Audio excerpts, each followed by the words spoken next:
ಏನು ಅನ್ನೋರು ಏನ್ ಈ ಕಡೆ ಬಂದೆ? ನೀವು ಕೊಡೋ ಹಾಲು ಕ್ವಾಲಿಟಿ ಇಲ್ಲ ಅಂತ ಹೇಳ್ತಾರೆ, ಇದ್ರ ಬಗ್ಗೆ ನಿಮ್ಮ ಅಭಿಪ್ರಾಯ ತಿಳಿಸಿ. ನಮ್ಮ ಅಭಿಪ್ರಾಯ ತಿಳಿಸ್ಬೇಕಾ? ತಡಿ ಒಂದ್ ನಿಮಿಷ ಎದ್ ನಿಂತ್ಕೊಂಡ್ ಹೇಳ್ತೀನಿ. ಇರ್ಲಿ ಪರವಾಗಿಲ್ಲ, ಕುತ್ಕೊಂಡೆ ಹೇಳ್ರಿ. ಏ ಶಿಷ್ಯ, ನೀನ್ ಬಂದಿದ್ ಮಾತ್ರ ಎದ್ ನಿಂತ್ಕೊಂಡ್ ಹೇಳ್ತಾ ಇದೀನಿ ಅಂತ ಹೇಳಿದ್ರೆ ಭಯ ಅಂತ ಅನ್ಕೋಬೇಡ, ನಮ್ಮನ್ ಗತ್ತ ಅಂತ ತಿಳ್ಕೊಳಲಿ.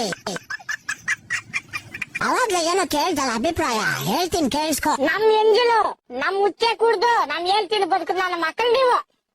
ಕಣ್ ಕಾಣಲ್ವಲ್ಲ, ಕುಡ್ದು ಕುಡ್ದು ಕುಡ್ದು ಕುಡ್ದು ಕಣ್ಣೆಲ್ಲ ಮಂಜಾಗಿ ಪರೆ ಬಂದು ಕುಂತಾವಲ್ಲ.